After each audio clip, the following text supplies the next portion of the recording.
adequacy, accessibility, and quality of information systems, UT possesses sufficient network facilities, infrastructures, and optimal information technology services. UT has a data center that adheres to Tier 3 standards. The data center was constructed alongside the Disaster Recovery Center, DRC, situated in separate locations within the same region or island and off-site outside Java Island. Currently, UT has established 2 physically distinct DRC locations from the main data center. 1. Gedung Serbaguna, UT's first DRC location, is in a different building in the same area. This location contains a storage server and several servers for backup and emergency replacement servers. 2. DRC Nusantara Data Center, NDC Batam, in collaboration with one of Moratalindo's internet services in Indonesia. UT uses Microsoft Azure and DigitalOcean in the realm of cloud data centers. Regarding servers, each unit at UT's head office and regional offices has approximately 200 virtual servers for data backup and unit application development. This hosting server is managed by the Directorate of Information Systems with more than 50 physical servers installed. UT's internet connection consists of international and domestic internet lines with sufficient bandwidth with a total capacity of 5 Gbps internationally and 10 Gbps nationally, using 5 Internet Service Providers or ISPs. For internal networks or local area networks or LANs that connect between buildings in UT head office, the fiber cable bandwidth used varies with the backbone of the LAN interbuilding network of 10 Gbps and 1 Gbps for each network subnet. The regional offices of UT possess ample bandwidth capacity, offering speeds ranging from 100 to 200 Mbps. UT regional offices typically subscribe to a single internet service provider, ISP, in the area, such as IndiHome or ASTINet, with different capacities available. Additionally, all office computers are connected to the internal network or local area network. The Virtual Private Network or VPN connection established between the head office and all regional offices of UT offers speeds of up to 10 Mbps with a robust backbone capacity of up to 400 Mbps. The infrastructure is generally utilized for various purposes, including accessing application systems, databases, and communication tools like video conferencing and PABX, and providing internet connectivity. UT provides lecturers and students with various facilities to engage in online learning activities and access informational resources and enrichment materials. These facilities include 1. eCampus email service, which offers a generous 50 GB inbox capacity and 1 TB of integrated OneDrive storage through Office 365. In addition to facilitating communication between students and lecturers. 2. Complimentary access to Wi-Fi.ID hotspots, which is the result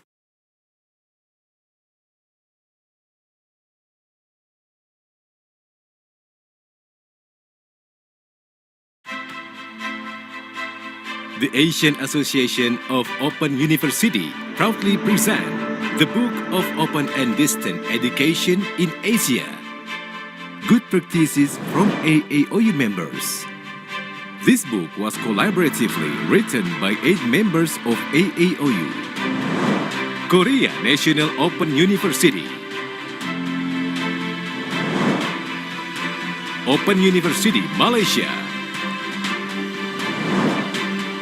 Sukhothai Thammasat Open University. The Open University of China. The Open University of Japan. The Open University of Sri Lanka. University of the Philippines Open University. And Universitas Terbuka.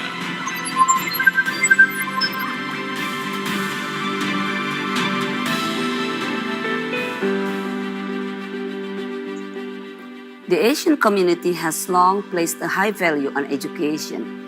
Education has always been seen as the catalyst for social welfare, upward social mobility, as well as human well-being.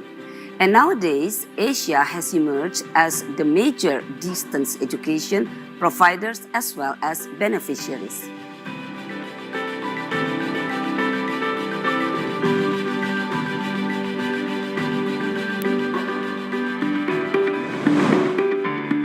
Dear colleagues, this book of Open and Distant Education, or ODE in Asia, is an important contribution from AAOU members and dedicated to the global ODA field. It will be continued in subsequent series and is anticipated to enrich references to ODE practices.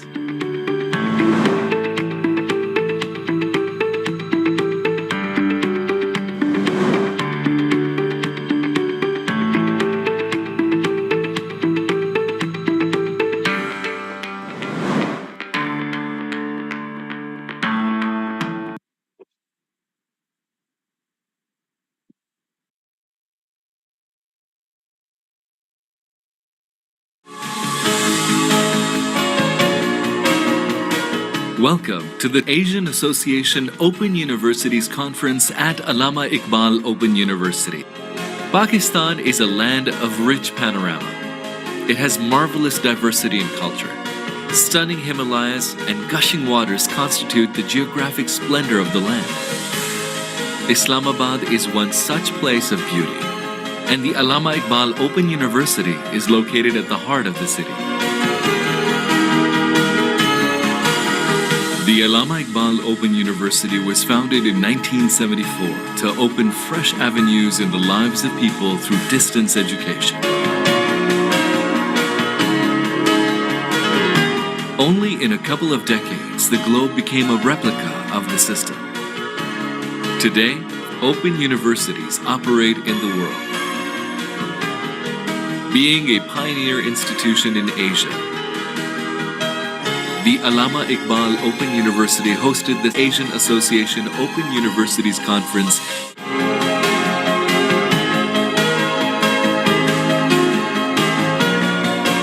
And now we earnestly prepare to wish all of you a warm welcome again.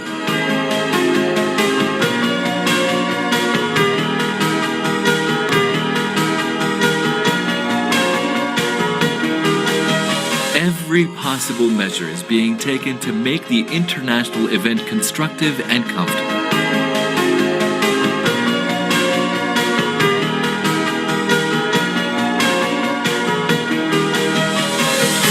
The conference website has been developed to facilitate registration, queries, and contact. Wi-Fi system is available in the campus for continuous communications. Central Library and Digital Library services will also be available for consultation and reference. To make your stay more comfortable, arrangements are being made in the hotels of international chains. You will be served with a variety of foods, especially the Oriental foods, with a blend of spices that will add to your taste. Visits to sites of cultural heritage would make a part of exciting tourism. Domestic handicrafts and products will be your shopping content for family and friends.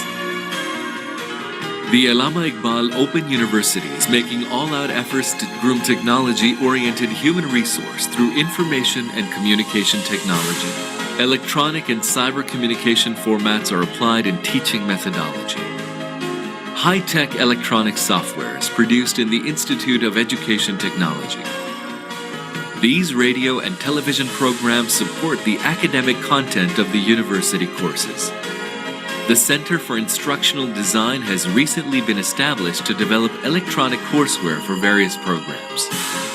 The student-centered arrangements also include campus radio, online learning, and educational television. Print materials like books, study guides sent by mail, tutorial instructions, face-to-face sessions in clusters of sciences in laboratories, group training workshops, faculties, and academic program. 35 academic departments of 4 faculties offer 104 programs of studies ranging from secondary level programs to research-based MPhil and PhD programs. The Allama Iqbal Open University ranks among mega universities in the world. We firmly believe in sharing experiences to innovate new structures in distance education. Together, we can enrich the existing practices and explore viable possibilities in education of technology, engineering, agriculture, and medical sciences in open distance learning framework.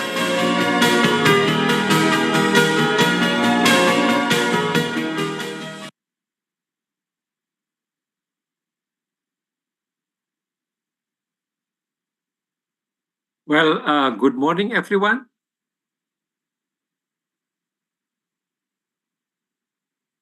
Okay, a very good morning. Selamat pagi. Recording in progress. Assalamualaikum. Good afternoon and good evening to all participants attending the 4th AAOU Lecture Series 2024, a roadmap to successful publication, which our today's topic is a quantitative research method. For you who attend this webinar series since 5 months ago, this is the continuations of our previous topic. So do not forget, and then write down on your agenda. In the next month, there will be another topic which is relevant to what are you doing today as a researcher, both as faculty staff and also the students. Ladies and gentlemen, once again, thank you very much for responding to our invitation. And for the first agenda, my name is Rahmat Budiman, the Secretary General of the AAOU. And then I am once again very pleased to meet you all, and also to our speakers today from Professor Dr. Nasir from Pakistan. Thank you, sir, for responding our invitation, and also Dr. Zaheer.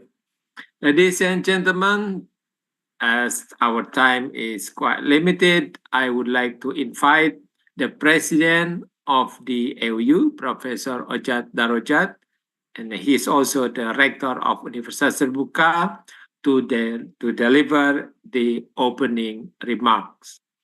Professor Ojat, the time and screen is yours. Thank you. Hey, good morning to all my dearest AAOU members and friends. Welcome again to another episode of AAOU Lecture Series 2024. These past 3 episodes, I have witnessed a vibrant and enthusiastic atmosphere during our lecture program. This has boosted us, the AAOU, to keep bringing the best source of knowledge to all of you. who have been endlessly keen in seizing the shared learning opportunities we keep. I will never be tired to mention that AAOU aims to share and provide unlimited insight and knowledge in the educational context, particularly on open and distant learning. However, this time is exceptionally beneficial for university students, both who are starting to get familiar with writing academic papers, or even those who are still unsure about its essence. On the last episode, we have talked about how to write a research proposal. Slowly but sure, we set our feet forward towards deeper journey of the academic writing and publications. Today's lecture focuses on quantitative research methods, a cornerstone of empirical inquiry that provides robust insight which are essential for evidence-based practices.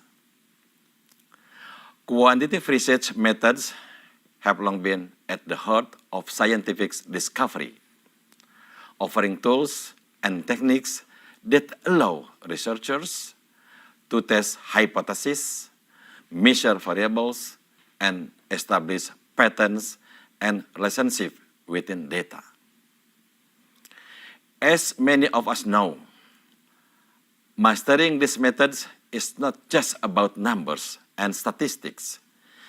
It's about asking the right questions, designing rigorous studies, and interpreting results in ways that contribute meaningfully to our fields. We are privileged to have with us today the invited keynote speakers in quantitative research who will share their extensive knowledge and experience from their own area of study. First, please welcome Professor Dr. Nasir Mahmood, the Vice Chancellor of Allama Iqbal Open University, Pakistan. Good morning, Professor Nasir. You have been known by many, but still it's a pleasure for me to see you again on this lecture occasions. Thank you for taking the time to be one of the keynote speakers in our lecture today. The second keynote speaker joining us, please welcome Dr. Muhammad Zaheer, Assistant Professor at Department of Management Sciences, Virtual University of Pakistan.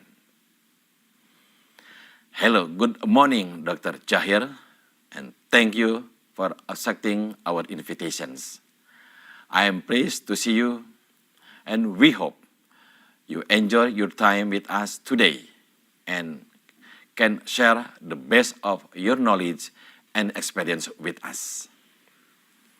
And of course, the lecture won't be able to run without the role of moderator, who will make sure everything runs on track. I would like also to warmly welcome Ms. Fenty Fitriani Nurunisa, lecturer from Universitas Terbuka.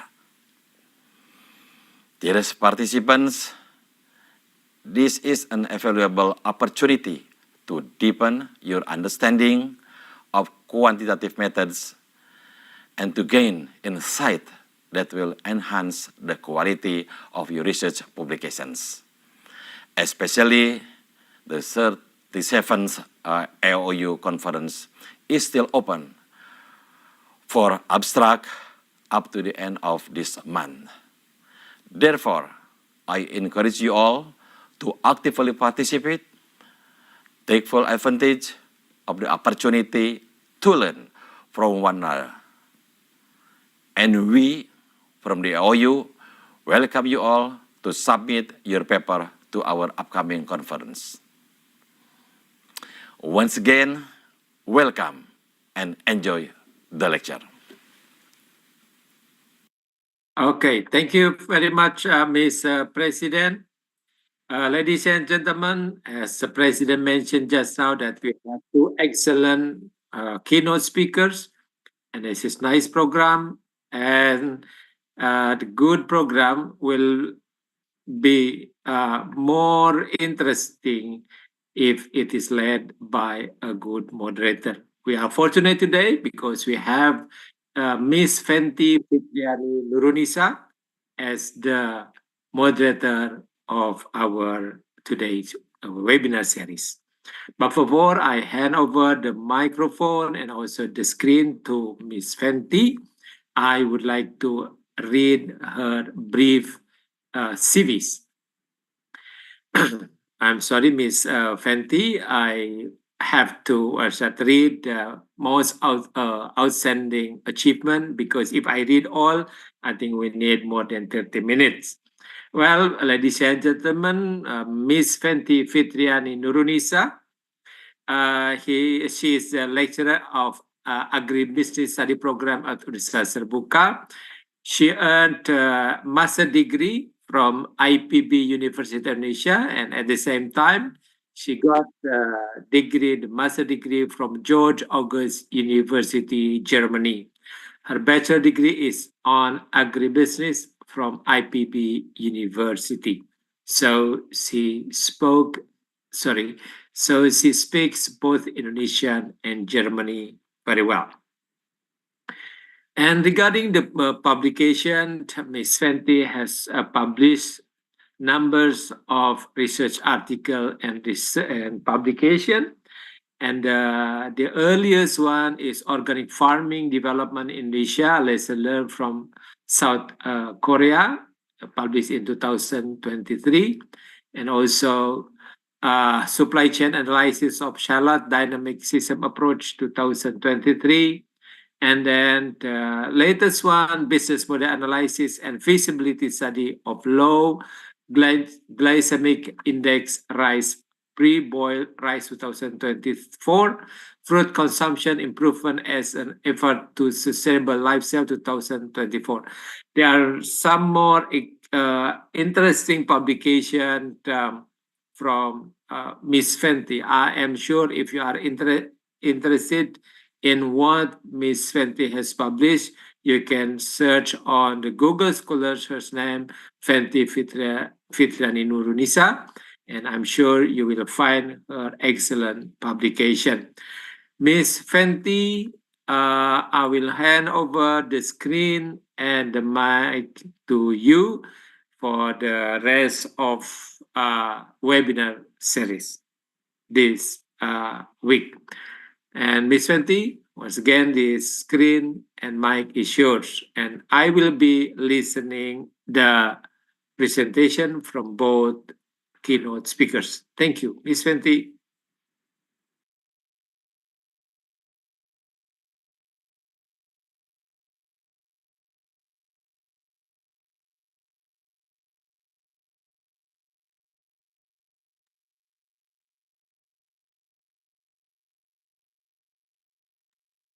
Ms. Fenty, I cannot hear your voice. Yeah.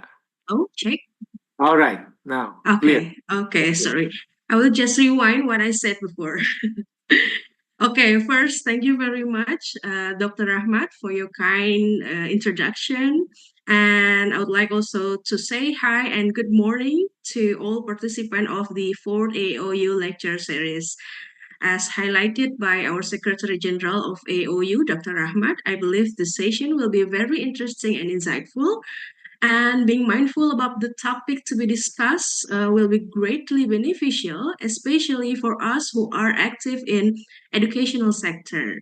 So in this series, we will explore a more specific topic about quantitative research methods, which are often viewed as challenging, for some of us. But however, it is important to know that every method comes with its own set benefits and challenges. challenges. So, okay. Yeah, before we start the lecture, I would like to raise our attention to the lecture regulation as it is now shared in the screen. So, if you during the presentation of our speakers, you may send your question in the following format. Write down your question first by typing your name and then your institution or country origin, and then intended speaker to whom your question will be addressed. For example, you can see on the screen, and then before the speaker answer the question will be read in advance by me as a moderator. Once it is displayed on the screen, and the speaker may answer afterwards. So if you would like to have the certificate of this seminar, you have to fill out the registration form in advance and follow the whole program. So at the end of the program, we will share the feedback form, and you need to fill out the feedback form, and later the committee will share the certificate to you. So, without further ado, I think let's begin the first lecture of this series. And I would like to warmly introduce our first speaker, Professor Dr. Nasir Mahmood. Hello, Professor Mahmood. How are you? How are you doing? Excellent, thank you. Excellent, great. It's really nice to have you here with us. Professor Dr. Nasir Mahmood is a distinguished academician whose illustrious career has left an indelible mark in Pakistan's education field. He holds the esteemed position currently of Vice Chancellor at Allama Iqbal Open University. And Professor Mahmood also served on the editorial boards of numerous national and international journals, attesting to his eminence in the global academic community. His expertise encompasses various facets of education with a particular focus on teaching education reform, quality assurance, sustainable developing through education, and the enhancement of student learning outcomes. Professor Mahmood earned his postdoc from University of Leeds in Science and Education and accomplished his PhD at Tokyo Gakugai University. Greetings, Professor Mahmood. I hope everything is going well. And you have 30 minutes to deliver your lecture, and you may start now. Thank you very much, Venti. First of all, I would like to thank all of you, the organizers, Professor Ojit, Dr. Ahmed, and yourself, for having me on this very important session and giving me this opportunity to talk to people in our field who are looking to publish or to do research in quantitative search methods. I will upload my slides myself, or they're already there. Should I share my screen? Yeah, you may share your screen. Do you need any help to share your material? Okay.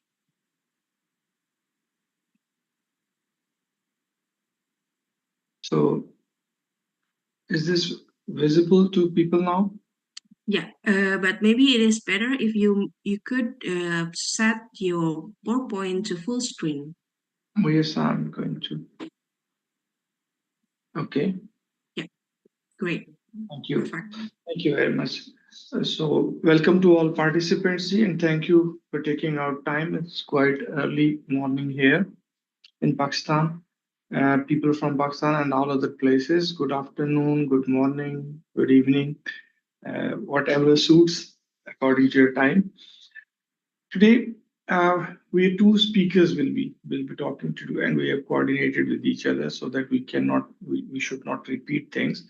Dr. Zaheer, because the larger scope of this series of lectures I read is about publishing research and point.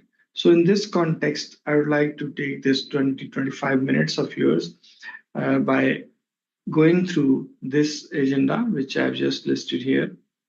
It is about, first thing is, the idea behind all this talk is that if we are able to read quantitative research published in any recognized or any reputable journal, how to read that research. Because reading research critically enables us to write our own research effectively.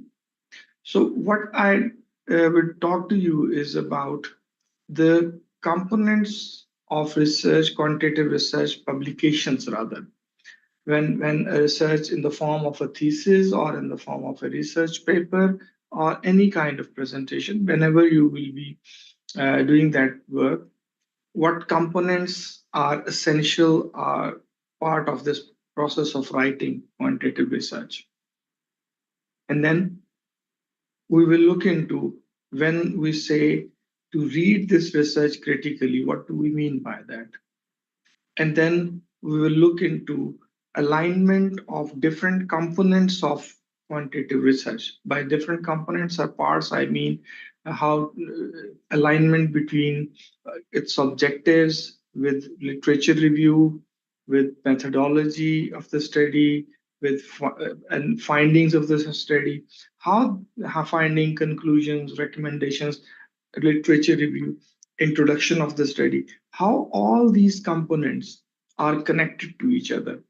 And actually, to my understanding, this is the source from where you can infer the quality of published research. We come to know quality of a research does not come from outside of that process. It comes from inside the process. So we'll try to discuss these points about how to connect, how to find a connect between these parts of research, and how does this help us in deciding the quality of work. And obviously, when we'll be able to read the other people's research critically, it actually enhances our own ability to write our research correctly or to do our research correctly. And then there are certain elements of research which again are related to critical reading of research, and they are actually beyond this work of finding alignment. So other than alignment, there are several things which we need to look into when we're talking about reading or actually writing or doing quality research in quantitative studies. So these are some of the questions now I'm going to present to you, which you need to take into considerations whenever you come across a quantitative research, or you are interested in doing a quantitative study. So these are the questions which you really should have in your mind before entering into this endeavor. Now, first thing which we need to look, and is the quantitative research is built around, is the nature of research questions you are going to take up, or hypothesis, you can say. Now, generally speaking, research questions are used for all those queries which we are interested in, and they are explanatory in nature rather than inferential in their nature. So whatever component of your research is related to the testing or inferring something from the information you will collect, that is explicitly written in the form of hypothesis. And all other questions which are descriptive in nature, they are written in the form of research questions. So you can have either one of them or both of them in your research agenda. Whenever you're trying to carry out a research, you may have some with hypothesis, some research questions, or you can have all hypothesis, or you can have all research questions. So they can be a combination or a standalone thing. Now, the next important thing is sometime what the questions we develop or hypotheses we generate for our studies, they are technically correct, but we need to look into the value of these questions in terms of the contribution they are going to make. Professor Roger, in his opening remark, was pointing out this thing, that how to make sure that whatever you're doing, it will add a value to solving the problem which we are looking at. So this is something beyond the technical correctness of a question or a hypothesis. So we'll look into this as well. You need to keep it in mind that this is what we are looking for when we are reading a published research or when we're designing our own research. Now, the next thing is, how is the study conducted? You should keep in mind that there can be more than one ways of carrying out a study to address your research questions or hypothesis. We need to look into that, the way, the methods which are used for conducting the study were actually appropriate and the best choice for carrying out such study which we are looking into.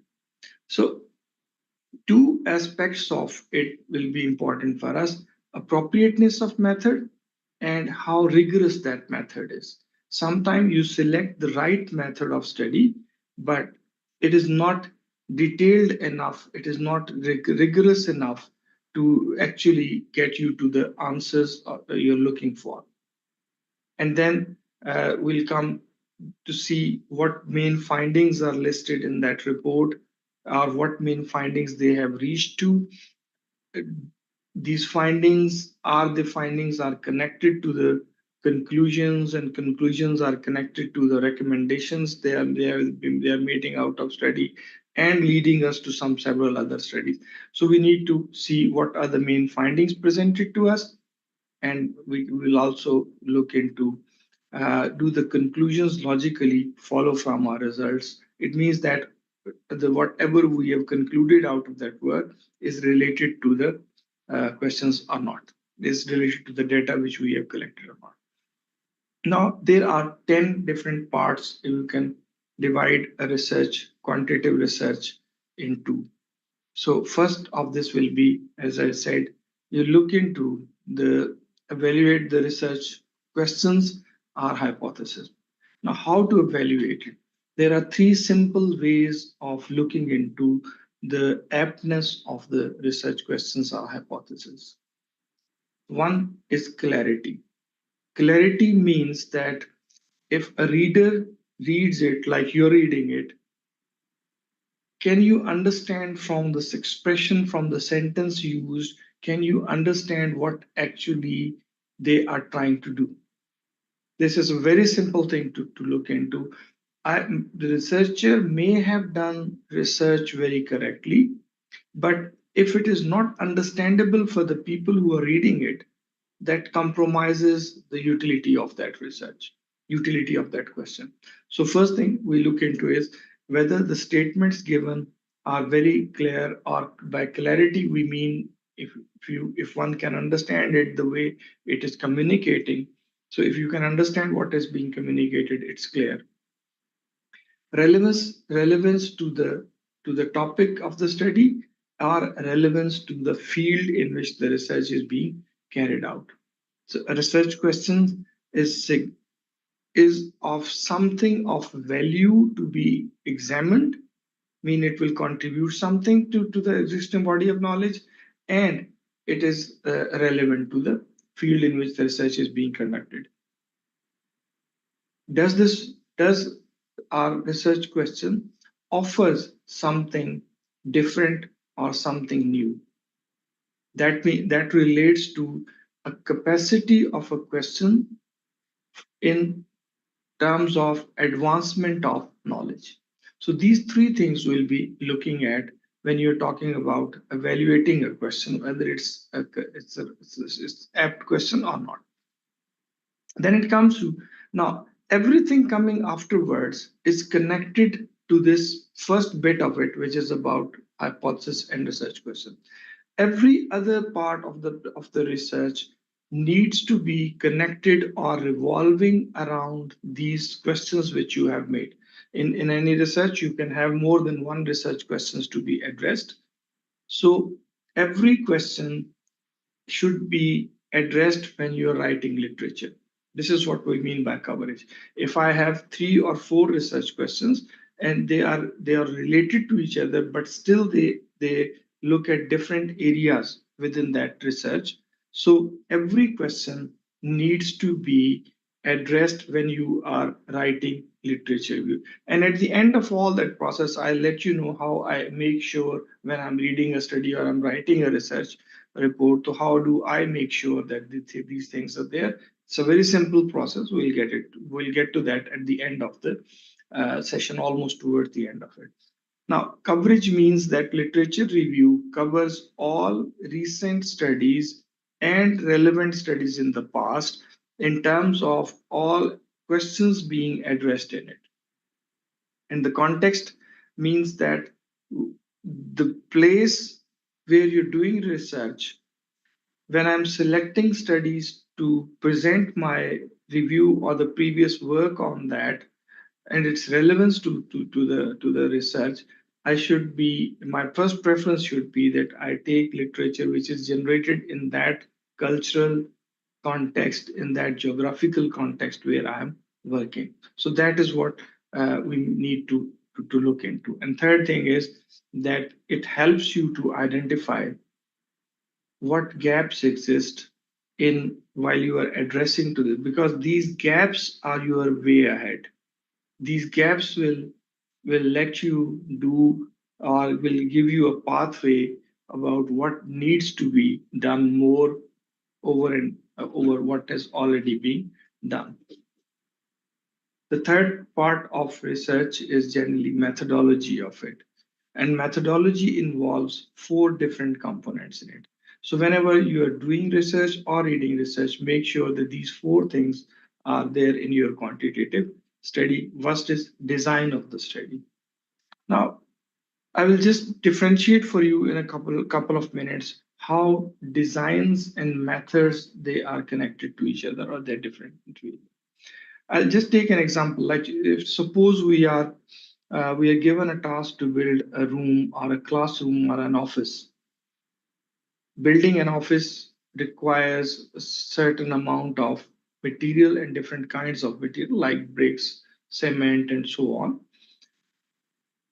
Now, where the windows are to be placed, where the door should be there, which will be your sitting area, how should the light arrangement or passage of air from your room, if it is to be air conditioned, how to make the design of it in which the cooling system works well. These kind of things you will be considering, and then on the basis of it, you will decide that where will be our entry door, where will be our exit door, where will be our windows. Placement of all these things, they relate to the design of the room. And actually fitting a door in a wall, or how to build a wall which is correctly built, is related to methodology part of it. Right? Constructing a wall or erecting a wall from the base of this requires a skill, irrespective that what kind of room you are trying to make, wherever you will be making it. This has a technique to keep it straight, to keep it strong, what combination of cement or other things to be made to make sure that it is strong. All these things relate to the skill, and they are all methodology related things. How to build a pillar, how to give a beam, construct them. These are all related to methodology. But where a wall is to be erected, where the door is to be placed, where the window is to be placed, these all are design related components of it. So in this context, you will be, whenever you're reading or writing an essay, you will look into it, given what was the design. Now, quantitative research offers very well structured research designs more than any other kind of research.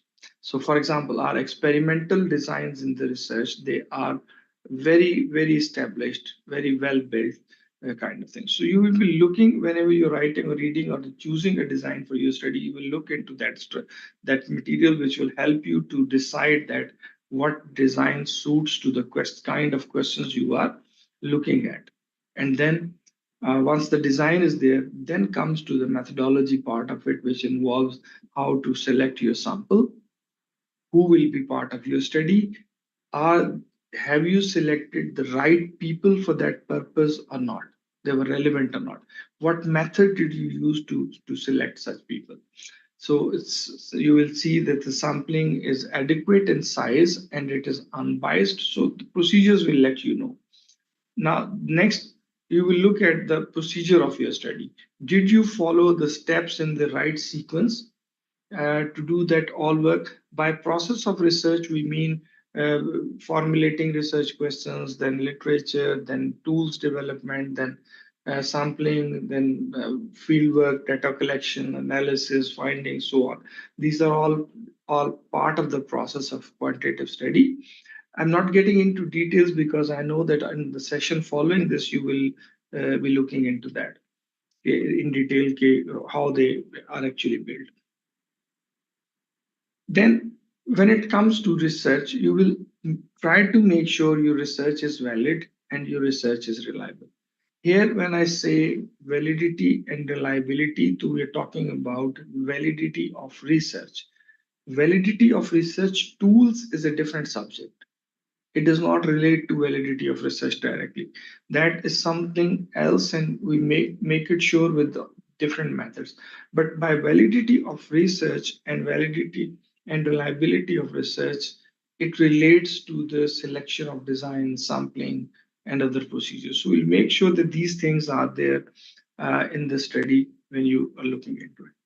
Next thing which comes is analyzing the results of the study. This is a very critical point where you have collected all data you required through the tools of your study. And now there can be different ways of approaching the data to extract from it the answer to the questions which you chose at the beginning of the study. For that, when you're analyzing result and you're reading a published research about it, first thing you need to be able to do is to connect those results with research questions or hypotheses. When you analyze studies, generally speaking, what I observed is people get enthusiastic about many interesting things which are coming out of that data. Everything which looks interesting does not necessarily means that it falls in the scope of your questions which you have set at the beginning. So whenever you are finding something out of your data during analysis, the first question you should be asking yourself is whether it falls in the scope of the study which you decided to do, or is very interesting thing, but this does not relate to what I'm doing at the moment. So clarity means to me presentation of your results, and secondly, looking at the connection between the results you have chosen to represent here with the questions which you have selected at the beginning of the research.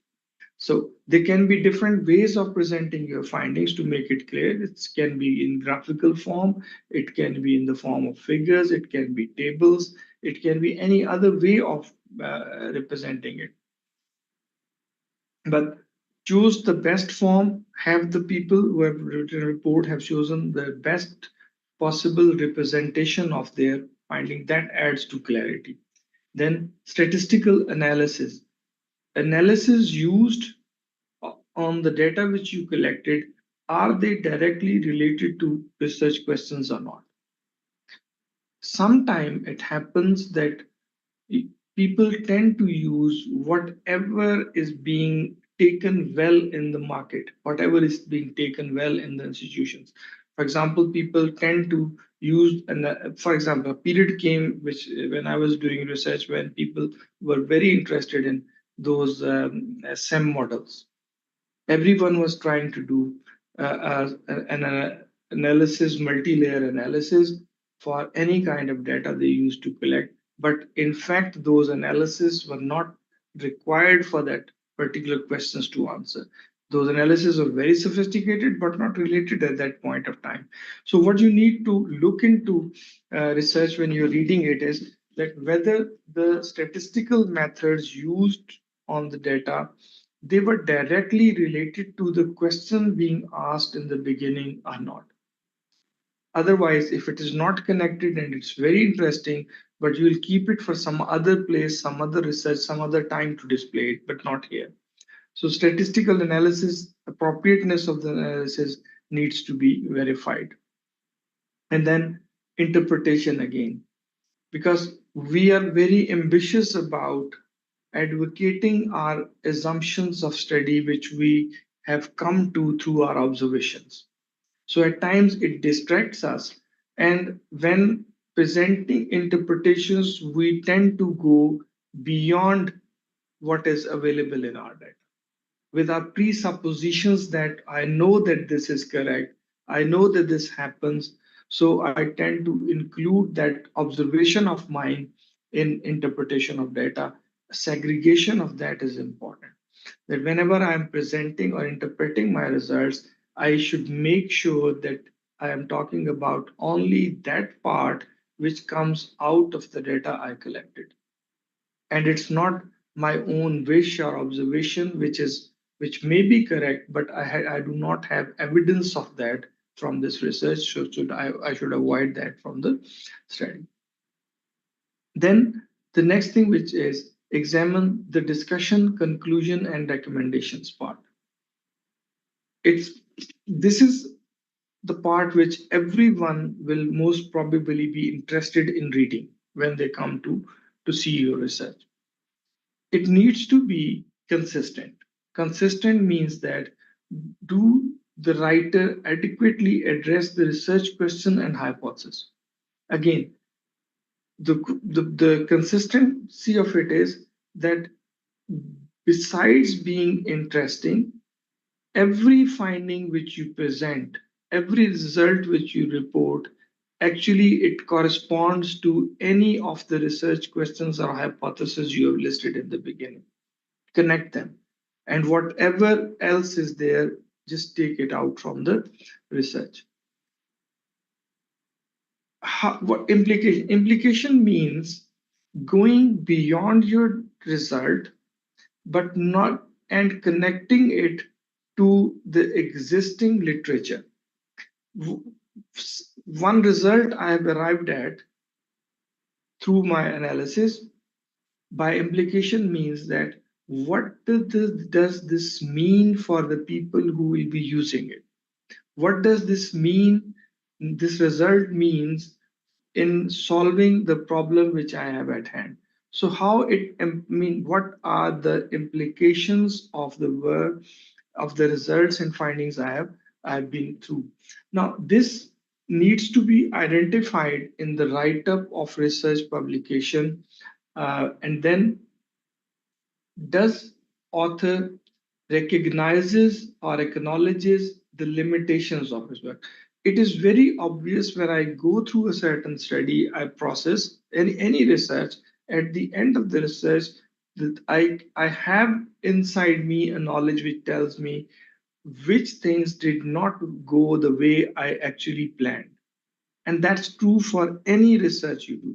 You start with an understanding that this is the way the things will happen, but when you go through that journey, you find that the things does not occur the way you actually expected them to occur. Now, this adds to the limitations of your work, and we need to declare for the benefit of the reader that this is what I've been through, and these are limitations of my study.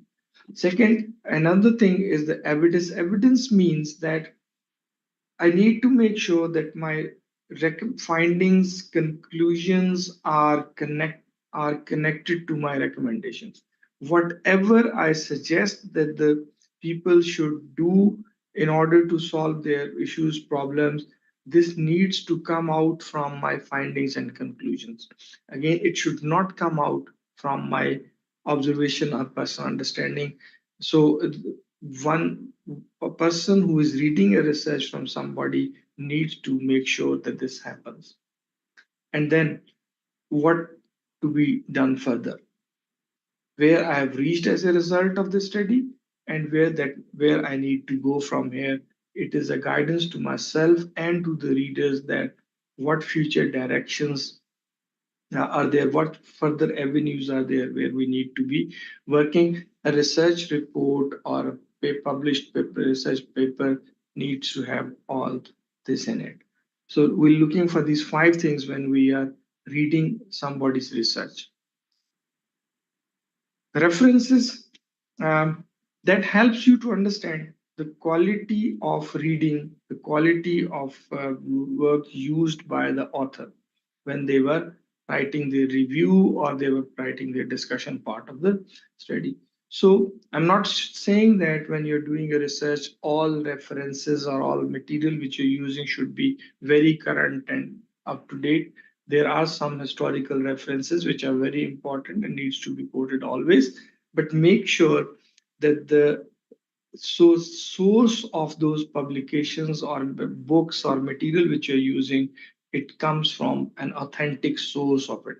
In this era where we're living now, where we have advantage of chat GPT, advantage of this AI tools and all other online material available to us, this has become very convenient for us not to read books and just simply write our search somewhere on Google engine or any other AI tool, and that will fetch information for you and even organize it for you very well. But machines do not know what you actually require. They just refer to their database and collect whatever information they feel is they understand through their algorithms that this is related to you. So this is researcher who has to decide that which material, which source is credible to refer to and which source is not. Relevance of it is another issue. The references, the studies which you are quoting, they are related to your field of work. Sometimes some important, interesting findings from other literature are coming, which apparently looks good, but they are not related to your work. So relevance of your research and the work you're quoting is important. And obviously, as I said in the beginning, recency of it, they should be recent, up to date in cases where it is relevant. This is the important, one other important aspect is we do several researches which are technically correct, but they contribute very little to the existing body of knowledge. These are the 3 points for which actually we did research. Look at the impact of this work. Does the study tells us anything today about our field of work, or about our subject, which we did not know before reading this research or before doing this research? There can be a very small single point which will help you to understand that this is an information, this is a result which we are reading, and we have little or no information about it before the conduct of the study. So that is its unique contribution.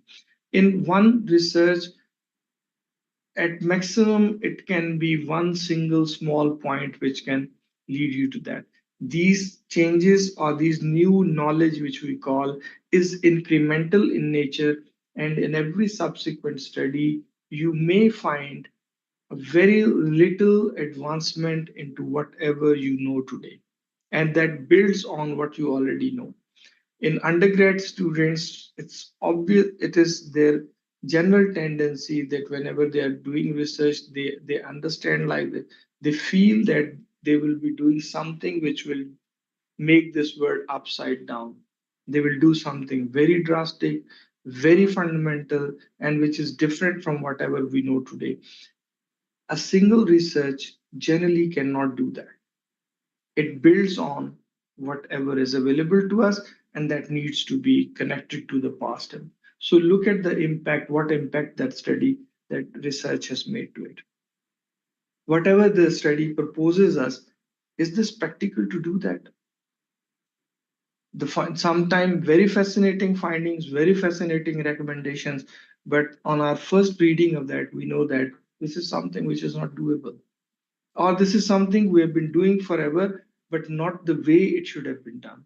So research findings should be presented in the form which is doable, which is practical in the society you are living. And then last thing, and very rarely I found it, that the study advances your theoretical understanding. Every study is not meant to do that. Very few studies there which aim at giving you some theoretical advancement or theoretical understanding of the phenomena at the end of the work. Just try to see whether they contribute something to the theoretical understanding of the subject or not.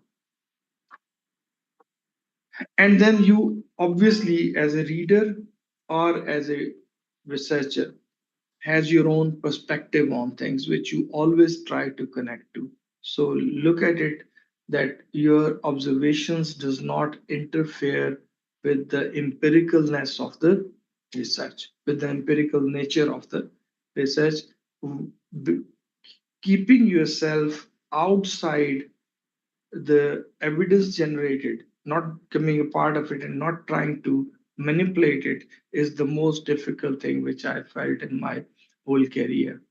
It is inbuilt that whatever understanding of the world I have, whatever knowledge or my observation about different problems in educational landscape I had, they always interfered with the findings. Whenever I'm trying to interpret them, I somehow get involved in putting in my own biases into that. So keep whether the researcher was successful in keeping his findings away from that or not. And you should always be look at the findings with skepticism. I'm not saying as a negative term. I'm saying skepticism means that try to make sure the health of whatever is being delivered. Okay? Try to actually examine, critically evaluate it, whether whatever looks good at its face, is it that good when you look at the evidence tools, theoretical perspective of it or not? Okay? And we should be very careful in giving our findings, our recommendations in the study. Make sure they're not beyond whatever evidence we had in that study. So with these 2 points you should be reflecting on. I'll just take some time to share with you how I do it. Whenever I take a research study, I always start reading it from its research questions or hypothesis. And let's say there are 4 hypotheses or 4 research questions. So I'll take 4 different color highlighters and I will highlight them with, let's say, research question 1 as yellow, and I've highlighted it, and then I'll read introduction part of it. I'll see that how well this question is addressed when the rationale was built. And anything I found relevant to it, I'll just share it. I'll just highlight it with the same color. Then in literature review, I'll highlight the literature which relates to the question 1. When I'll go to the next section of it, that is methodology or design part of it, sampling part of it, I'll see that whether the sample has provisions to address this question or not. For example, a research question, one was about gender differences in something. So it means when I'm collecting data, do I have sample which gives me ample provision to collect data from both genders or not, for male and female?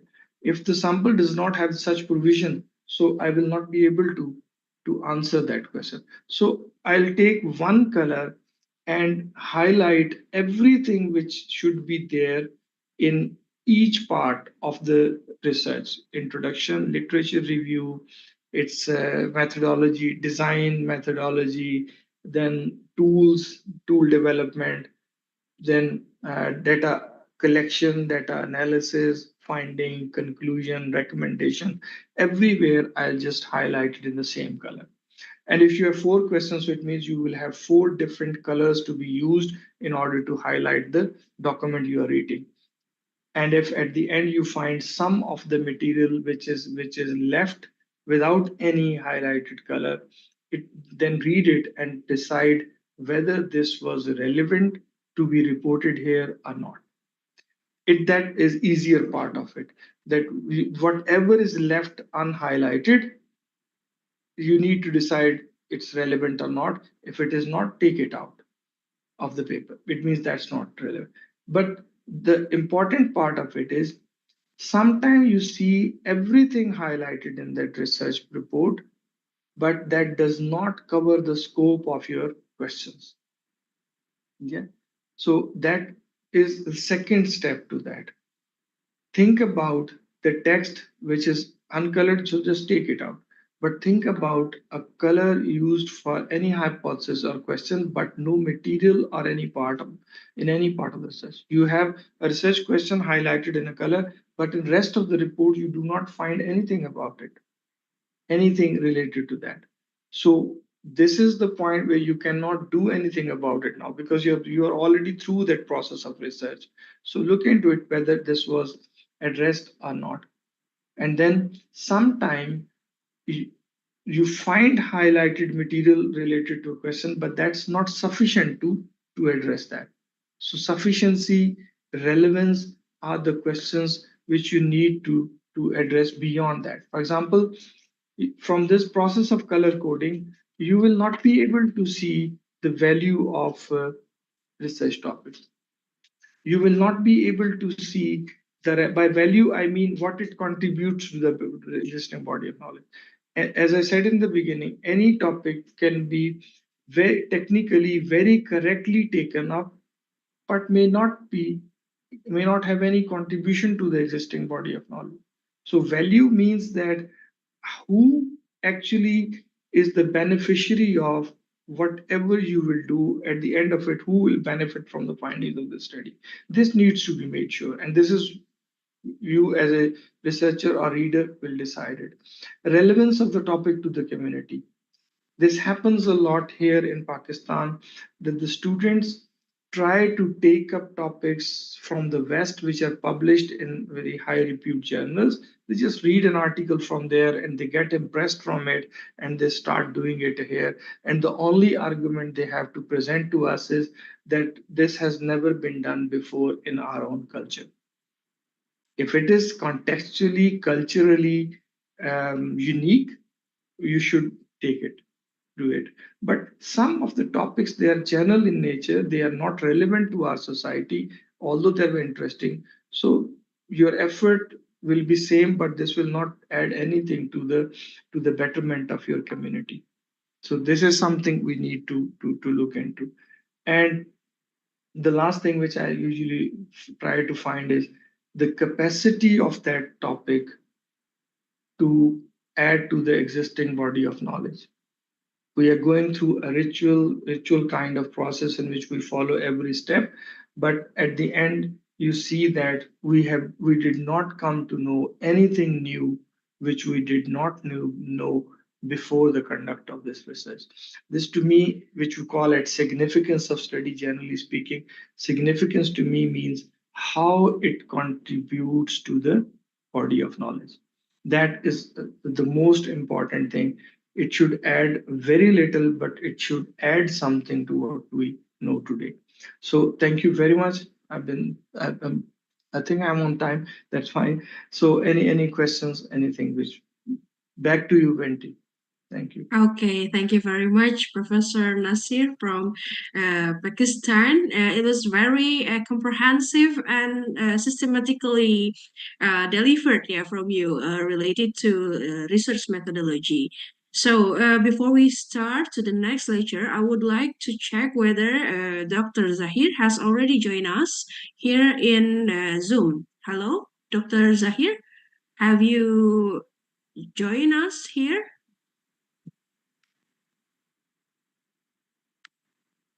Okay. We haven't heard from Dr. Zaheer, so I think we will just continue to the Q&A session. Is that okay, Professor Mahmood? It's okay with me. It's okay. Okay, yeah, unfortunately, Dr. Zaheer haven't seen here in our virtual meeting, so we can just directly jump into Q&A session. And we've already collect some questions from the chat box. Yeah, we shared this lecture through Zoom and YouTube, and here is the first question for you, coming from Zoya Masud. The question is, during defense session, what is the most common erroneous section you find in students' presentation? Well, you might say a lot about this. Please, Professor Nasir. Yes. I think that it depends upon the person who is evaluating it, but generally speaking, if it comes to me whenever I go, the first thing I try to understand during that session is why was this topic valuable for us research? What it actually contributes to it. The last thing which I talked in my presentation, I generally look at it when any thesis or any such piece comes to me for evaluation, what it contributes actually. If I can understand that, then the most important part for me is to look at the findings of it. And if any of the finding which seems to me unusual, interesting, or different than whatever we actually know about it, then I'll get back to the methodology section of it and see whether it's drawn rigorously or not, whether it is being addressed with the right selection of method or not. And then analysis and everything, I look into it because for a hypothesis generally means that we have some observation about it in our life, and that is what we expect to come out of it. If anything which comes out of it and you're not expecting it, so that's very logical to carefully look into it whether this actually happened as reported or there were any methodological limitations involved which led you to this conclusion. So these are two or three important points, but generally, so I can, if summarize it, I would say first thing is I will see whether how this research contributes to the body of knowledge, how relevant is this to the needs of the community in which you are working. Second point will be I'll be interested in looking at the findings of your study, their connectedness to whatever you recommend. I'll go later on it, but findings. And if some of the findings I see as unusual or different but interesting, so then I'll get back to the methodology section where I'll try to see that the mechanism of drawing those findings is correct or not. So this is the brief answer. Okay, thank you very much, Professor Nasir. Yeah, I hope it answered well to your question, Ms. Sura. Miss Zoya, yeah. Okay. Beside, you may send your question through a chat box in the Zoom column or YouTube comment.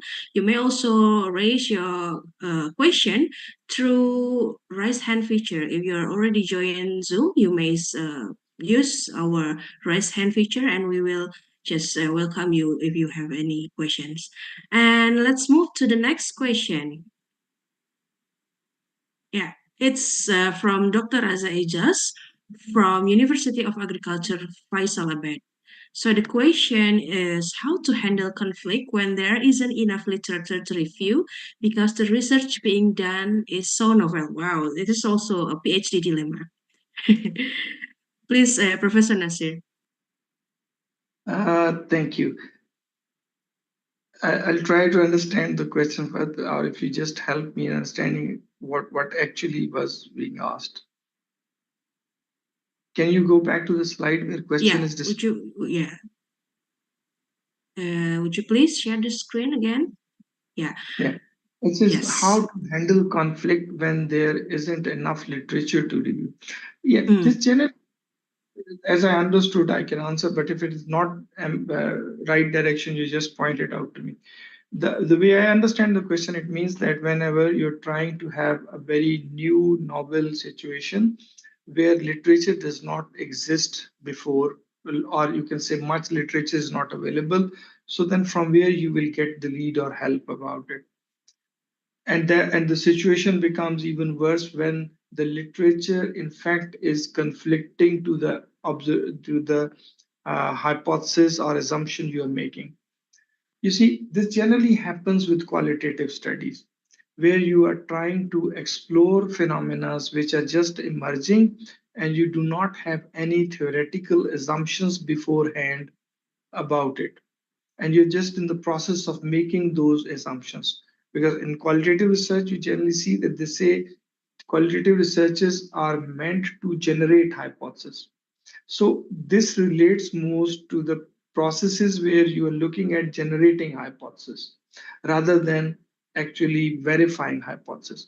Quantitative studies are only limited to verification of hypotheses. So we rarely find a situation where literature is not available about that, because that literature has become the basis of our suppositions. But in in cases where you don't find this, do not make any suppositions. It will be necessarily be a qualitative work where you don't need to go with any supposition beforehand. You will just get into the process in the exploratory mode of the study. You will try to generate baseline data, and generally people use the grounded theory model where they start from a broader base data and then start synthesizing it to get it to some theoretical assumption. This is one part of it. Second is, if you find anything which is contrary or which is conflicting with whatever assumption you have in mind, then you need to read literature and find a solid base, in my understanding, for the conflicting part of your supposition. That is a very alarming situation for me when your observations does not match to the body of knowledge which has been reached over a longer period of time with ample evidences to back that. If you are, it can happen that your understanding of thing is not related to that. For example, I can give you one example of it. I read a study in which the researcher was trying to see the body satisfaction of females in a certain society with their body appearance. So she was trying to study that, and she found every literature on it which actually looks at it from the perspective of health. It says that you should have a body mass index correct. You should, if a person is using this kind of diet or this kind of diet, they feel more, they will be more satisfied with their bodies or not. And the perspective he or she brought into it was that being satisfied with your appearance is not a function of your health. It is generally a function of your thinking. It's a psychological question. The reason behind the argument was, okay, although I find in literature that if you have this BMI, this much weight, this much waist, and your other health indicators are good, you should be satisfied with your body. But it says that I can find hundreds of people around me which apparently look healthy, healthier, have more weight, but they're very happy with their lives. And I have seen many people who are very accurate on all your health indices, but they're not happy with their life. They're not happy with their appearance. So from here, she or he built an argument that this question needs to be addressed from the psychological perspective of it rather than health perspective of it. In this case, the available literature was conflicting to whatever she thought as the reason behind satisfaction with one's body or appearance. So then they started research. So the point to make was that it happens at times in your research, but then you need to have a very strong theoretical base to be in conflict with whatever is available in literature. I'm not sure I understood the question in the way it was posed, but if it is different, so please write to us again.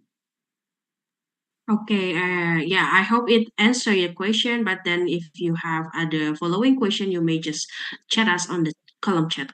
So, if is there anyone who want to raise the question directly to Professor Nasir? I saw one raised hand before, but then it's gone now. Okay, then let's move to the question on the chat box. The third question is coming from Pierre Sapner with the question, which type of topic should we select for research? The one with more research or the one with less research work? So, yeah, please, Professor Nasir, please. It's very interesting thing. The if I'm doing a research, my first preference in choosing a topic would be, am I interested in this part of problem or not? I will the complexity of the problem, the limitations of my understanding of methodology or analysis are secondary to me. These are the things which I can learn anyway when I get into it. But if the question is not of my interest, for example, I'm by profession a teacher trainer, an educationist, and I'm all the time in my whole career I was interested in how to assess students' learning. Now, I've never been interested in the issues related to curriculum. I do read them, but if somebody asks me to do some work on it, research on it, I would never be interested in doing that. I was always interested in looking into how students learn, what makes it difficult for them, what kind of tests can be more apt in helping us to know about their learning. So, the most important thing to me is not the fanciness of the problem, not the complexity of the problem, but your interest in doing that. Your interest drives you through the rest of the process. If you do not know methodology about it, there are 100 ways of learning methodology. There are 100 ways of learning analysis techniques. There are different ways of collecting data, which you can just learn by yourself or with the help of your supervisor in a few days, in a couple of weeks. So to me, the most important part of it is the selection of topic is your interest in working in that area. Okay, thank you. Well, I would like to continue joining the previous questions. Yeah, you mentioned that you will prefer the topic that you're interested into. And what about if the situations really we are limited by limitation like resources, for example, time or research funding? How normally you face that situation? Or what could you Yes, suggest sometimes us? this is question of feasibility of being able to do that, to my Okay. understanding. Sometimes I'm interested in something which is very close to my heart, which is very important in terms of its value to the subject, its value for the community. But when I just think through that, I can find out that I don't have ample space to do that.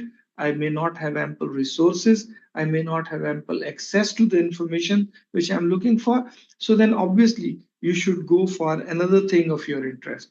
Anything which is very interesting for you, but you do not have, let's say, access to that information is not possible. So even if you get into it, you will not be able to satisfy, or you will not be able to complete that work. So this is important, that it should be feasible for you to do. So interest is the starting point. If you find your interest is will not be served in the space you have, so just you go for another thing and leave Yeah. it for the time when you will have access to all those things.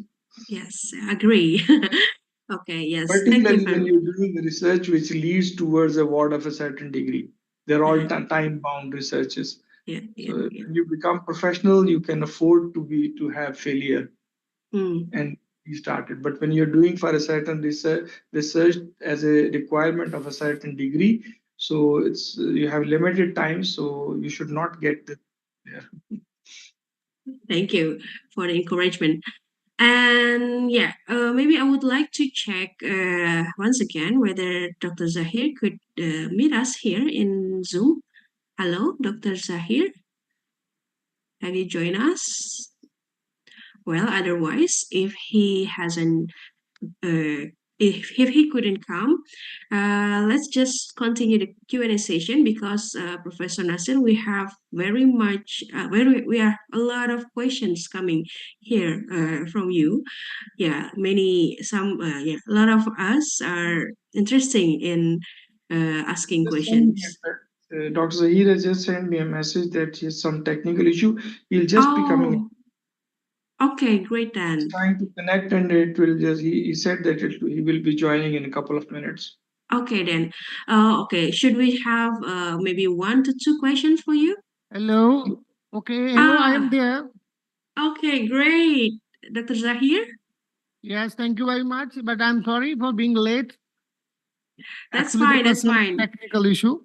Okay, that's fine. So, are you ready for presenting your materials? Yes, I am. Okay then. Okay. So, Professor Nasir, it has been a very great moment to have discussion with you. But if you may, we will continue to the second lecture with Dr. Zaheer. Yeah. Thank you very Yes. much. So, thank you very much once again, Professor Nasir, for the insightful lecture and fruitful discussions. Yeah. Yeah. Before we start our second lecture from Dr. Zaheer, I would like to briefly introduce him to the audience here. Yeah. Dr. Muhammad Zaheer is currently served as assistant professor at Virtual University of Pakistan. Yeah, he has 26 years of teaching experience at graduate and undergraduate levels at reputable institutes. His areas of interest include knowledge management, distance education, OB research methods management, and marketing research. So Dr. Zaheer completed his PhD at the University of Management and Technology in Lahore. He has also extensive teaching experience and currently serves as an assistant professor at the Department of Management Science in Virtual University of Pakistan. So many publications and awards have been granted to Dr. Zaheer, and one of the most recent is he received the Long Service Award from the Virtual University of Pakistan in March 2024. Greetings, Dr. Zaheer. I hope you are doing fine. We've been waiting for you and really thankful that you can join us finally. Thank you very much. Because there was some technical issue. My apologies for that. That's okay, no problem. And you have 30 minutes to deliver your lecture, and you may start now. Okay. May I start? Yeah, you may start now. Can you see my slides?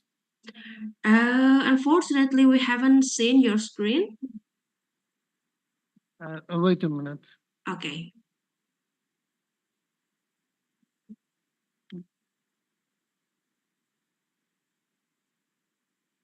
Yeah. Please let me know if you can see my slides now. Yeah, it's on the screen now and perfect.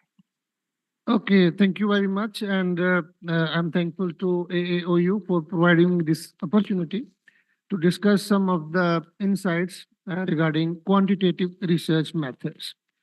Quantitative research methods are one of the most widely used methods in research, in which we are going to conduct research by using quantitative methods.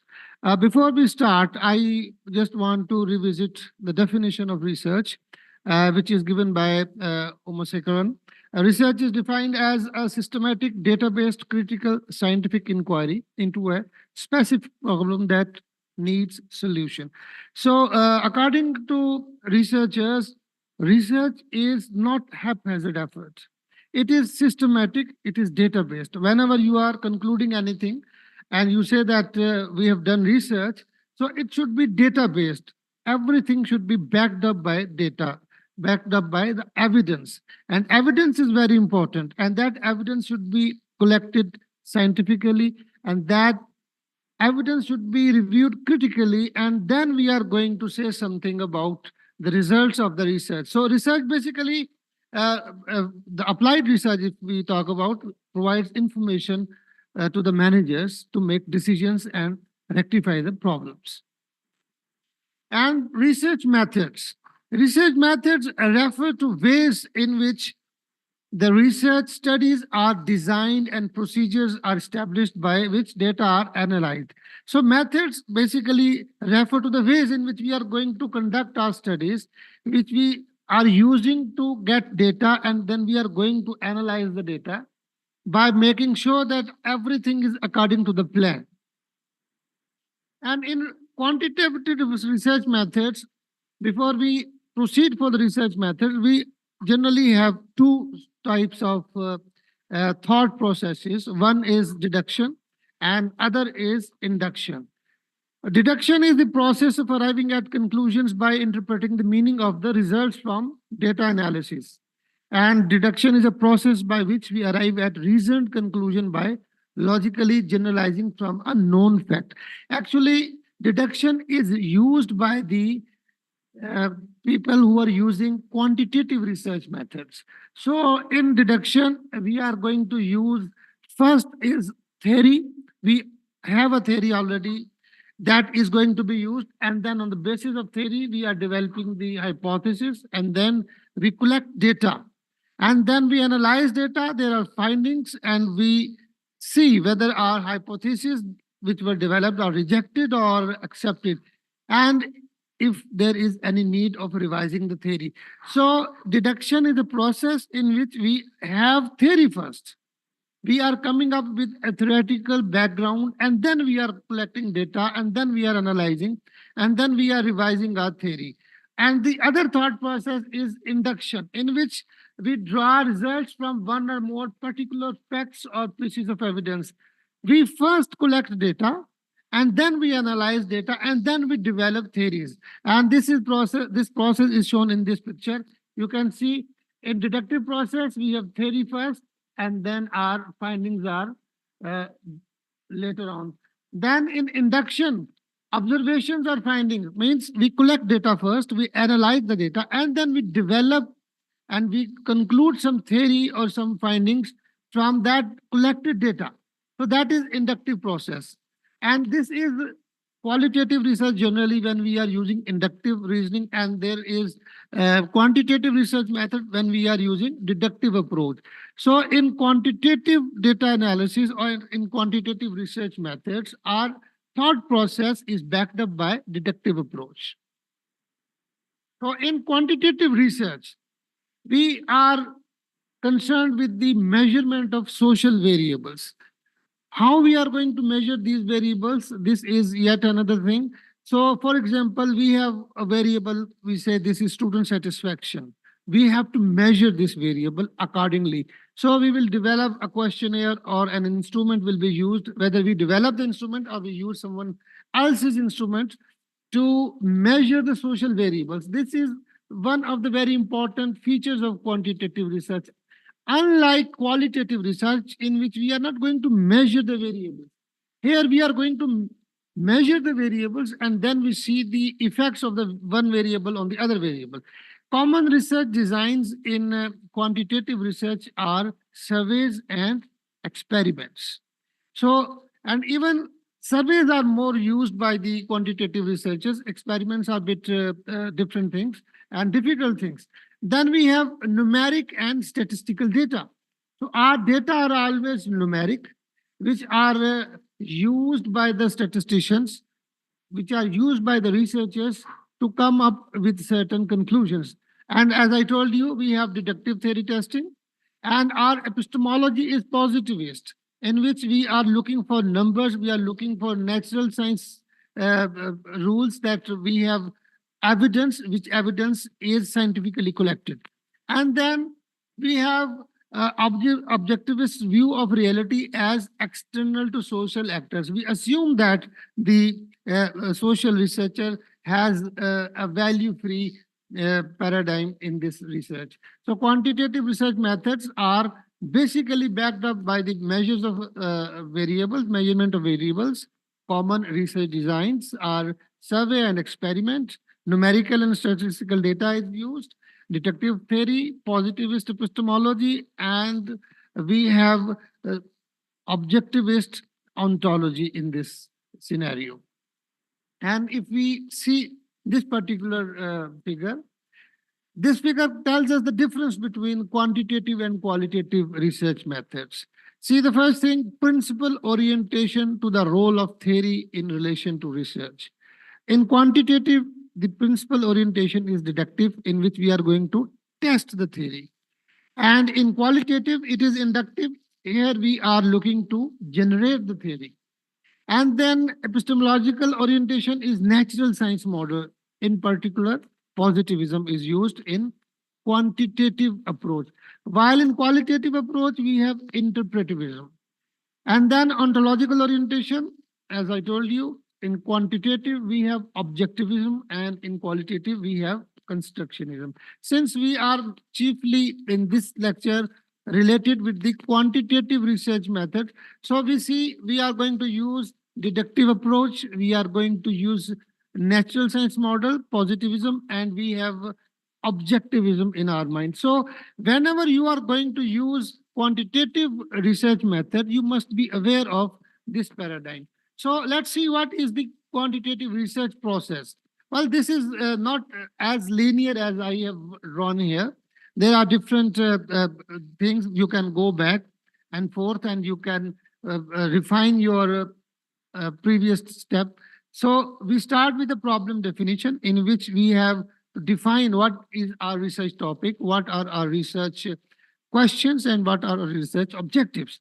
And then we go for literature review to refine our variables, to see which theory backs up our research model. And then we develop, on the basis of literature review, we develop theoretical framework. And then we develop hypothesis, whether there is certain relationship between the variables. And then we develop our research design. And then we collect data, and then there is data analysis and interpretation in quantitative research process. Let's see these steps one by one. So first thing is the problem definition, or defining the research problem, what research you are going to do. If you have defined, the key is defining your research problem efficiently. If you have defined your research problem, a well-defined research problem is half solved. This is very commonly said by the researchers and the managers. So you have to define your research problem appropriately. If you are clear in your mind what research study you are going to conduct, then you will be able to get the answers as well. And also see, is the topic something which you are fascinated? Always, this is for students, for MS and other research topics. Whenever you are going to conduct research, you should be in love with your topic. You should be happy what you are going to do. It should not be an imposed thing on you. So try a topic which you really like. Try a topic, try a research question, try to answer a research question which you really like to answer. Then in quantitative research, you must see, does your topic contain issues that have a clear link to theory? As I explained earlier, that deductive approach is used, it means there should be a theory first in quantitative. So is your topic related to any particular theory? Is there a theory in the background of your research? It should be. If it is not, then you will have problems in defending your research. Then are you able to state your research questions and objectives clearly?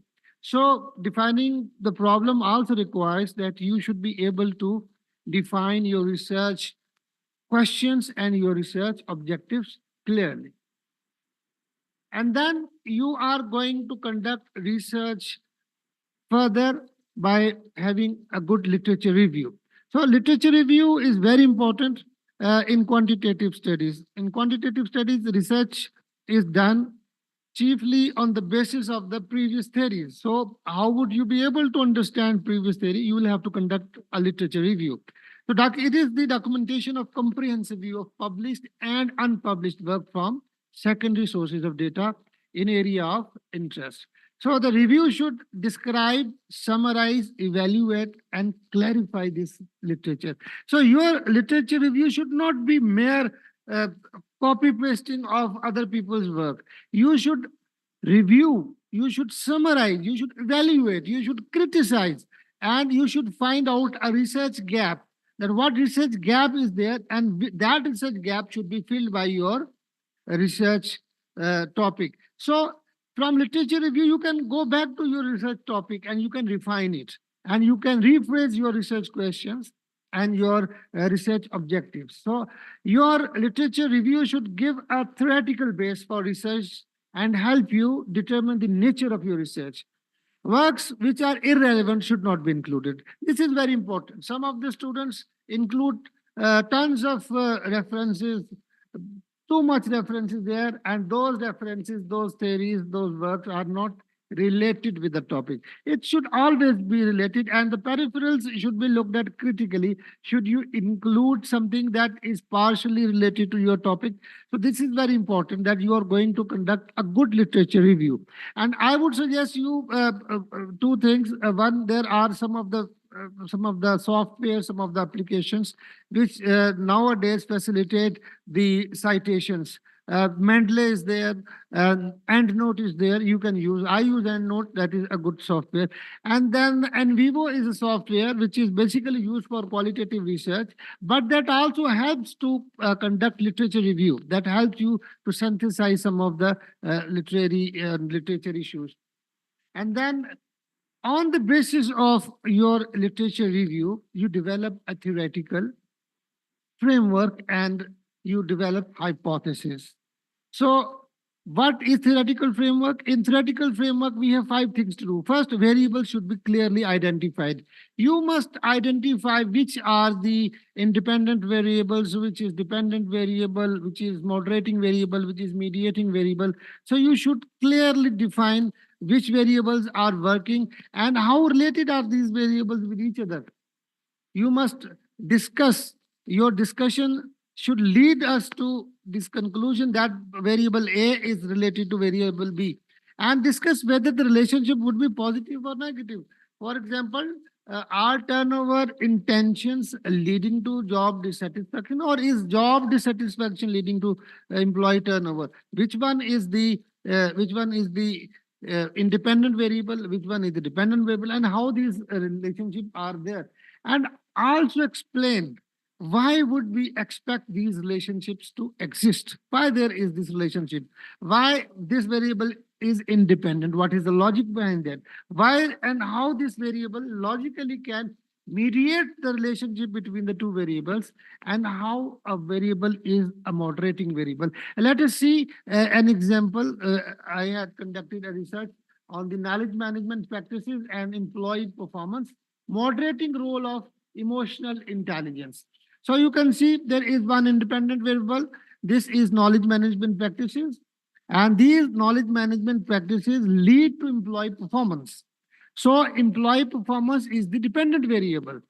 And then there is another variable which is called emotional intelligence, which is the moderating variable. So this is an example of a theoretical framework. The last point in the theoretical framework is a schematic diagram of framework so that the reader can visualize the relationship.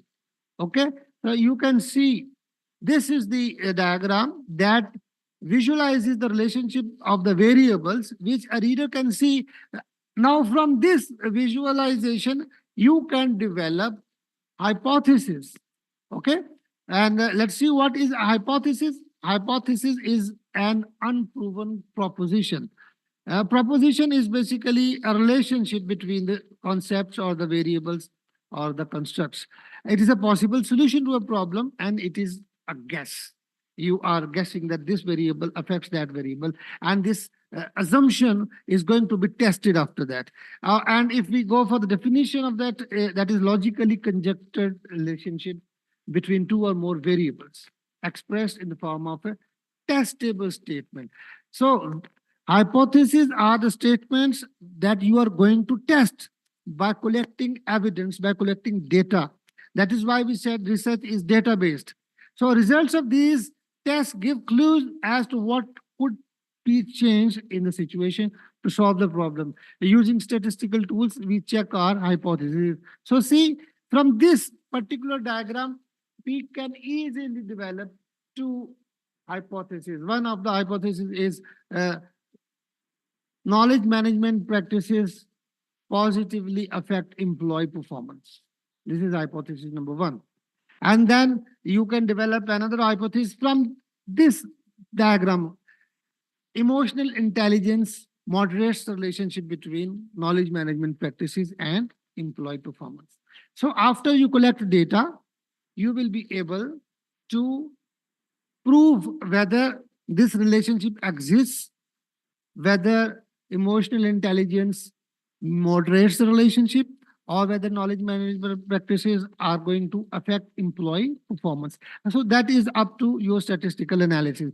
But this relationship, that diagram that you have developed, it has not come out of your own intuition and your own ideas and in your own thoughts.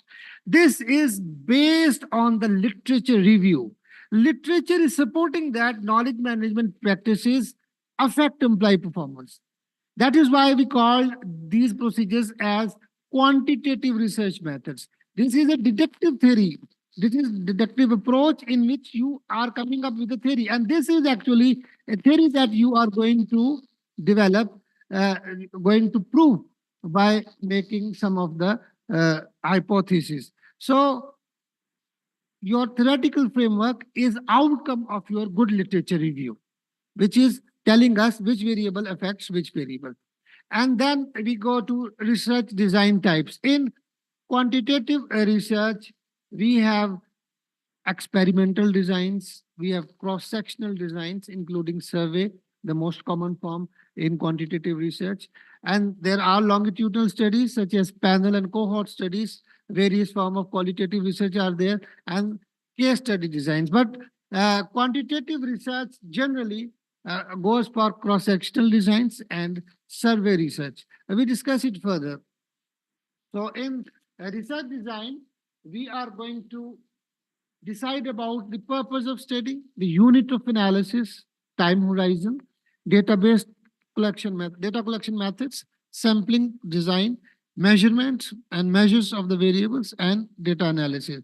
So the purpose of study is one of the most important things in research design to decide. So there are three: exploratory, descriptive, and explanatory. In exploratory study, we discover the general nature of the problem and the variables involved. It has high degree of flexibility and tends to rely on secondary data, convenience samples, and small-scale survey and case analysis. For example, if you are going to say explore some phenomena which was not previously explored, and you must remember, generally we have qualitative research study in exploratory designs. So I conducted some of the researches. This one is the research supervision in distance learning, issues and challenges. This was a qualitative study that we conducted on the online and distance teachers, where we asked them what issues and what problems, what challenges they have faced during supervising their students of MS and project students and even PhD students, how they are tackling these issues. Because in distance education, teachers and students are separated by time and space, so it is very unlikely that they will sit together and discuss in person. So what issues they are facing? So our basic purpose was to explore, to dig deep into the issues and challenges. And the other study is exploring the issues and challenges of online assessment and evaluation in the era of artificial intelligence. So we ask the teachers, basically, now there are multiple artificial intelligence tools available, rather thousands of tools are available, and how you are going to assess the students' work, how you ensure that these these assignments or these projects are being submitted by the students. These are originally done by the students. So what issues do you think should be there? So this is exploratory study in which you are going to explore the phenomena. Maybe a phenomena which was not previously explored, maybe a phenomena that was explored in other context. You are going to do it in your context, in your area.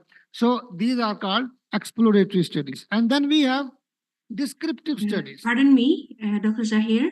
You Yes. have 4 minutes left, unfortunately. So yeah, you may continue until 11:45. Can you please repeat what you said? I couldn't understand. Yeah, unfortunately, we have 4 minutes left. Okay, okay, And fine. yeah, you may continue your lecture until 11:45. Okay. Yeah. Thank Okay, you. thank you. So descriptive studies, we are going to give accurate description of the variables. For example, consumer price profile studies, and we conducted a study in which we discussed e-learning and student satisfaction. It was a quantitative study. Then there is explanatory study in which we are going to see the relationship. We are going to explain the phenomena. For example, the occupational stress and job burnout of female medical students, female medical staff, the moderating role of psychological capital and social support. So here we have one independent variable, occupational stress, which is explaining the job burnout, and two moderators are there. So explanatory studies are there in which you are going to explain a phenomena. You basically, some people call these causal studies as well, but I refrain from using the word causal. Explanatory is the better word. And then we have unit of analysis. From whom you are going to collect data? Are you going to collect data from the individuals? Will your research question be answered by the individuals, or two people, the diets or the groups or the organizations or the culture? For example, Hofstede conducted a research on cultures of the nations, a very seminal work of Hofstede, you can see that. And then time horizon. How many times you need to collect data? In quantitative studies, generally, we are going to conduct survey research, and for that, we use cross-sectional studies. The cross-sectional studies are basically in which we can collect data once, and that data is sufficient to answer our research questions. Or you can have longitudinal studies in which data are collected more than once. 2, 3, 4, 5. And then there are data collection methods, structured questionnaires, structured interviews, and structured observations. Generally, in quantitative research methods, we have structured questionnaires. We are going to use structured questionnaires or interviews, which are structured. Structured means we have specific format, specific question, specific design, and specific order of the questions. And after that, there are two basic, challenges. How you are going to collect data, how you're going to approach the people. You can go for the sampling. Is it a probability sampling or non-probability sampling?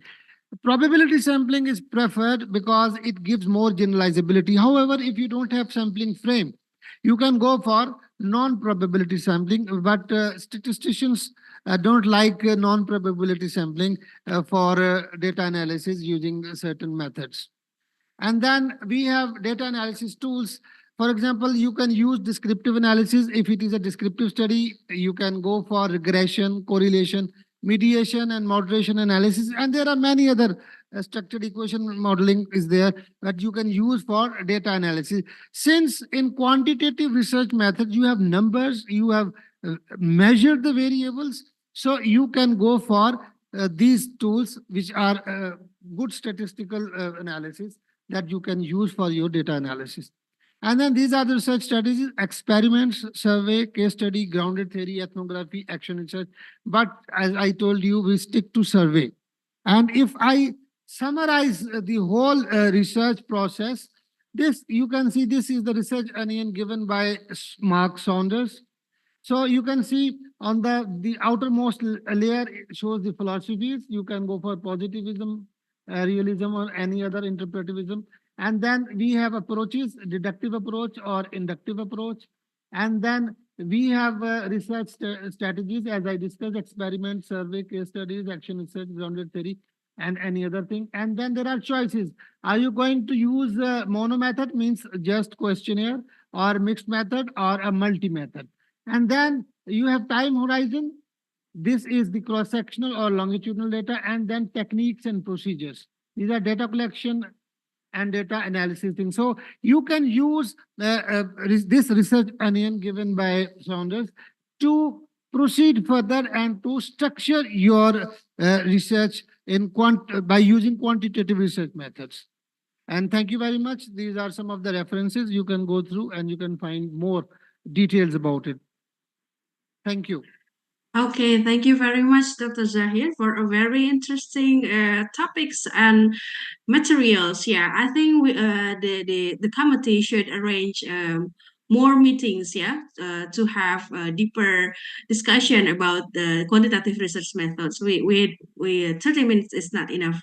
So, as the second material from Dr. Zahir has already finished, I will welcome 1 to 2 questions that has that from the audience. Yeah, is there any questions or that will be intended to Dr. Zahir regarding to quantitative research methods? Okay, we have questions here. Our committee will help us to share the questions on the screen. Okay, the first question is coming from Budi from Universitas Terbuka. So the question is, once I made a quantitative and look for correlation between some items based on the hypothesis, as a novice researcher, I was surprised or maybe shocked as the result appeared no correlation and some were negatives. I need your comment on the question. Was it because the questionnaire was not good, the hypothesis was wrong, or something else? Yeah, Dr. Zahir, would you mind to answer the question? Yes. Well, if you collected the data, before collecting data, it is recommended that the questionnaire you are going to use should be pilot tested. You should not go for the wholehearted effort. You should go for a small scale survey, which is called testing the instrument, and then see if the correlation is there.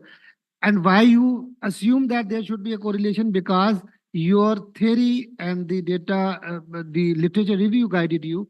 So there should be a correlation. So there might be a data collection error. There might be an error in your instrument. So before going that, you should also check the reliability and validity of your instrument. If your instrument is reliable and valid, then it must be backing up your hypothesis. At least there should be some correlation in your variables, because you assume these variables from literature review. Okay, if literature review is there and you are concluding on the or you are hypothesizing on the basis of your literature review, you can have a better understanding. So I think there was one thing wrong that you did. You should have pilot tested your questionnaire to see the reliability, and then you should have modified your questionnaire to come up with better results. But if there is no correlation, not approving your hypothesis is also a finding. You can say that this is also addition to the body of knowledge that in this scenario, though these variables might be having correlation in the other scenarios, in the other context, but in our context, this relationship did not exist. So this is also an addition and conclusion in the body of the knowledge. So you should not be worried if your hypotheses are not validated. And I assume everything was right, and still there is no correlation. It means in this context, this relationship does not exist. Okay, very clear answer. Thank you very much, Dr. Zaheer. So, Mr. Budi, you may start to check first with your questionnaire, yeah, Dr. Zaheer, and whether it is already correct. And then you should go for small groups to validate your question before you share the questionnaire to your real respondents. Thank you. So, maybe one last question before we close the lecture session. Are we still have enough time? Okay. One last question coming from Rehwillah Zipura from Universitas Terbuka Surabaya. The question is for Dr. Zaheer. Are quantitative research methods suitable for case studies related to legal science, considering that legal sources are very diverse and interconnected with each other? So, Dr. Zaheer, please. Well, actually, it depends on your research question. What is your research question? That research question will determine should you go for quantitative research methods or you should go for qualitative research methods. Yes, you can go for quantitative methods in case studies, there is no harm in it. But again, the primary thing that is going to guide you is your research question. What is the research question? If your research question is related with the numbers, it says that this helps or this affects this, then there is a good chance that you should go for quantitative study. And if you are going to explore anything, then you should go for qualitative study, whether it is case study or any other strategy. That depends on your research question. In the beginning, I said you should phrase your research questions clearly. If you are clear in your research question, rest of the methodology and analysis would be quite easy for you. Thank you. Okay, thank you very much, Dr. Zaheer, for the answer. Well, I guess that's end our discussion for today's session. We still actually have a lot of questions for both of our speakers today, but unfortunately, we are very limited in time. So hopefully, we still have another opportunity to have this kind of discussions in the future. So before I hand over the session to Dr. Rahmat, I would like to invite Professor Nasir and Dr. Zaheer to give us a closing statement for this lecture. Professor Nasir, are you still with us? Yes, I'm here. Okay. Would you mind to share a closing statement for this lecture session? What kind of closing statement you're expecting? I feel the series is very useful, and I'm very impressed with the number of people who have joined us here. I think for even for any of us who has been in this field for the long, this is an opportunity to just refresh your things, to get another perspective, which you may not have come across before. So I found it myself. I found it very useful, and I hope that whatever we shared, basically there was nothing new. This was just a perspective of mine about things which people already know. So I hope that that added something to what they were looking for. And then thank you very much for asking us to join this session and giving this opportunity to talk to so many people. Thank you. Thank you very much, Professor Nasir. And Dr. Zaheer, would you mind to share your closing statement for us?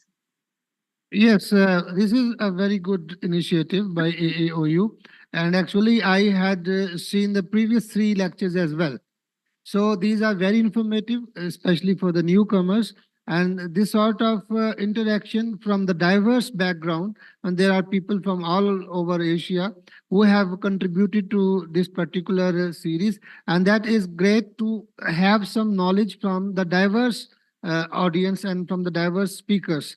So this diversity adds to the knowledge and adds to the experiences of the newcomers. So this should continue, and I congratulate AAOU for conducting this series.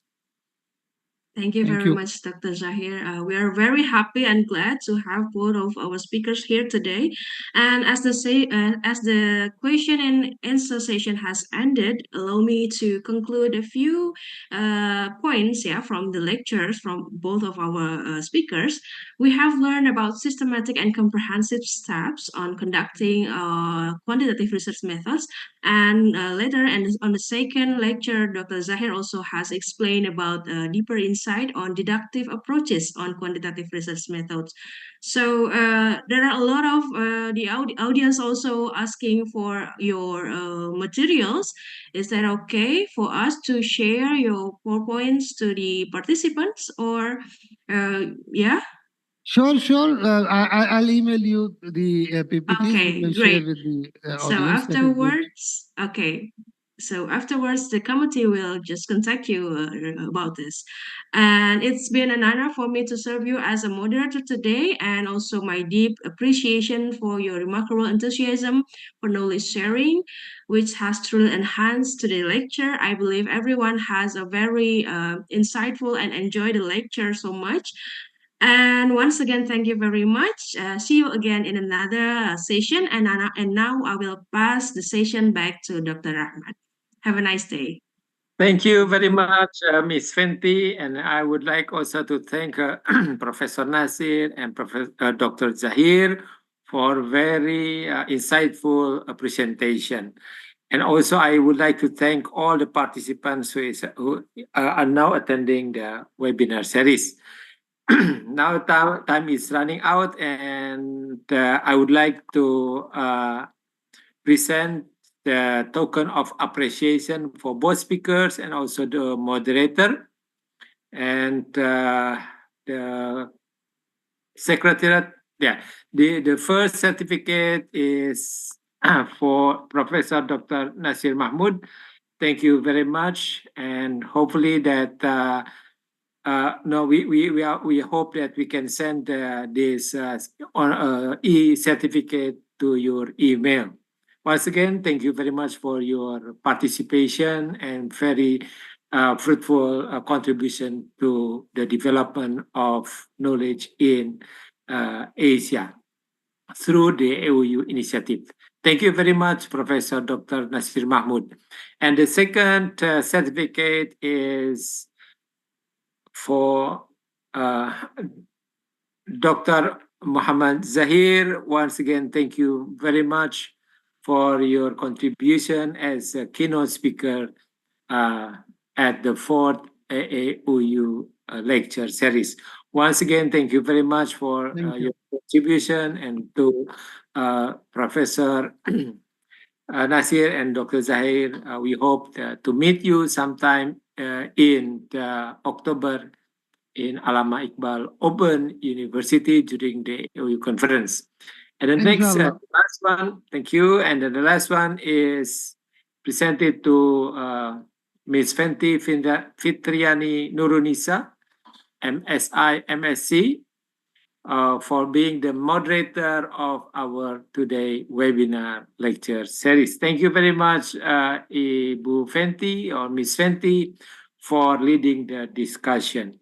Thank you very much. And ladies and gentlemen, before we come to the end of our session, I would like to remind you about the AAOU conference. Yeah, the AAOU conference, which will be held in Allama Open University. We still have time for submission, for submitting the abstract. So do not forget, write down the date, and then we can see and we can enjoy the beauty of Pakistan. And also the AAOU journal is now indexed in Q1 in Scopus. Please, everyone who is listening or watching this